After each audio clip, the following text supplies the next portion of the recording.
Assalamualaikum warahmatullahi wabarakatuh. Kali ini kita akan belajar tentang hidup harus beretika. Yuk kita langsung lihat aja penjelasannya.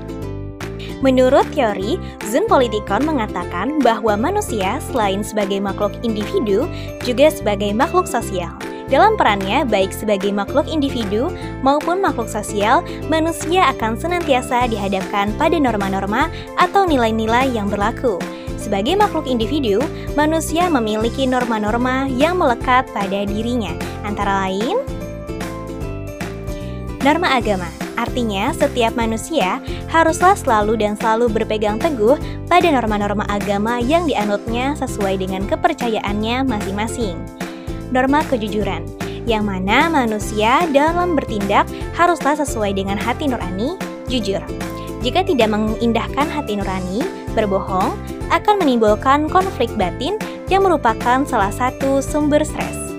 Norma kasih sayang pada hakikatnya manusia adalah makhluk yang saling membutuhkan kasih sayang pada sesama. Sehingga setiap individu memiliki rasa kasih sayang dan ikatan batin yang kuat serta dapat menciptakan suatu hubungan yang hangat, saling tolong-menolong, saling hormat-menghormati, dan lain-lain. Norma estetika atau keindahan. Manusia sebagai makhluk individu sangatlah mengagungkan norma-norma keindahan atau keserasian. Selain manusia sebagai makhluk individu, sebagai makhluk sosial, kehidupan manusia di dalam pergaulan dalam masyarakat diliputi oleh norma-norma, yaitu peraturan hidup yang mempengaruhi tingkah laku manusia dalam masyarakat. Sejak masa kecilnya, manusia merasakan adanya peraturan-peraturan hidup yang membatasi sepak terjangnya. Pada awalnya, yang dialami oleh manusia adalah peraturan-peraturan hidup yang berlaku dalam lingkungan keluarga yang dikenalnya. Kemudian, juga yang berlaku di luarnya, dalam masyarakat. Peraturan yang paling dirasakan nyata ialah peraturan-peraturan hidup yang berlaku dalam suatu negara.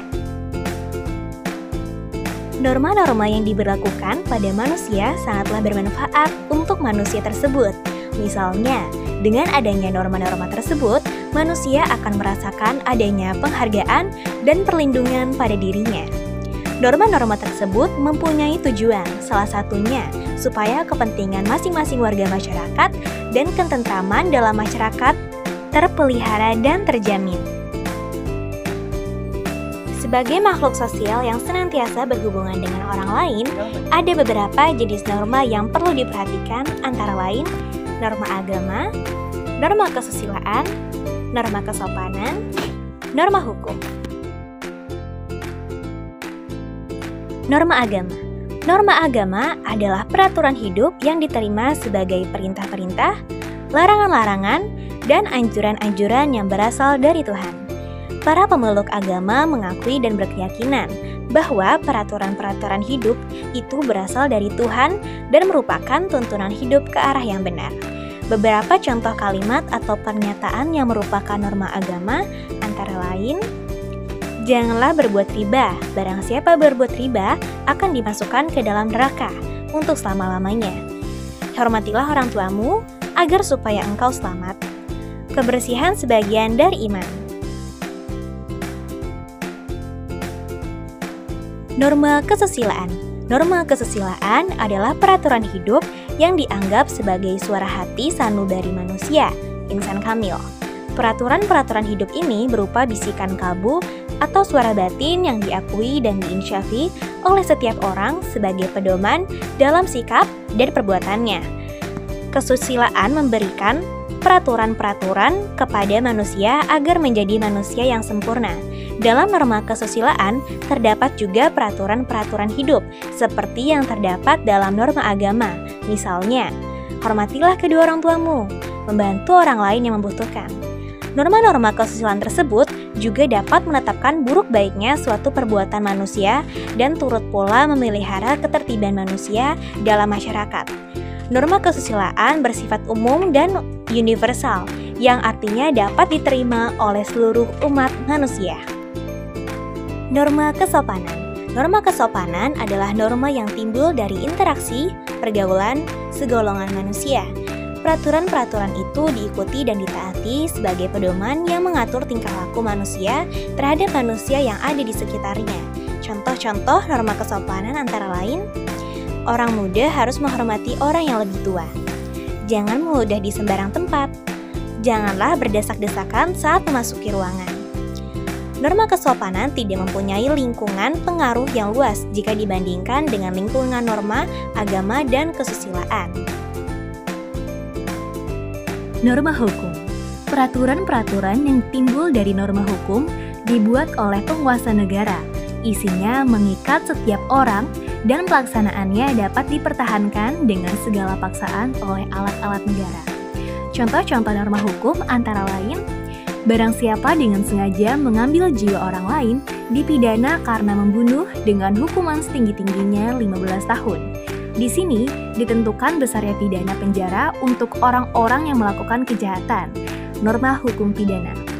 Suatu perseroan terbatas harus didirikan dengan akte notaris dan disetujui oleh Departemen Kehakiman. Di sini ditentukan syarat-syarat untuk mendirikan perseroan dagang. Norma hukum dagang. Orang-orang yang tidak memenuhi suatu perikatan yang diadakan diwajibkan mengganti kerugian, misalnya sewa-menyewa, jual-beli. Di sini ditentukan kewajiban mengganti kerugian atau pidana denda. Norma hukum perdata. Dari uraian tentang norma-norma tersebut, di atas diharapkan seorang peserta didik betul-betul memahami dan menyadari sepenuhnya tentang pentingnya suatu norma, aturan-aturan. Perlu diketahui juga oleh peserta didik bahwa dimanapun manusia berada, dia akan selalu menemui suatu norma atau aturan-aturan. Norma atau aturan tersebut sifatnya mengikat, yang artinya di dalamnya ada rambu-rambu yang jelas apa-apa yang boleh dilakukan atau apa-apa yang tidak boleh dilakukan. Contoh real norma atau aturan yang ada dalam sekolah yang tertuang dalam tata tertib sekolah. Sehingga tata tertib sekolah adalah satu hal yang mutlak harus difahami oleh semua peserta didik dalam rangka untuk sukses dalam menempuh cita-citanya. Karena dengan pemahaman yang baik pada tata tertib sekolah, seorang peserta didik akan lebih berhati-hati dalam bersikap, bertingkah laku, dan juga dalam bertutur kata di lingkungan sekolah. Dengan pemahaman yang baik terhadap tata tertib, seorang peserta didik akan terhindar dari kesalahan-kesalahan, pelanggaran-pelanggaran yang telah digariskan oleh sekolah. Tidak sedikit peserta didik yang sebenarnya mampu dari segi intelektual, kecerdasan otak, tapi gagal, tidak naik kelas, tidak lulus, dikeluarkan, gara-gara tidak memahami tata tertib dengan baik sehingga melakukan pelanggaran-pelanggaran. Nah, itu dia tadi penjelasan tentang hidup harus beretika. Sampai jumpa di pertemuan berikutnya. Wassalamualaikum warahmatullahi wabarakatuh.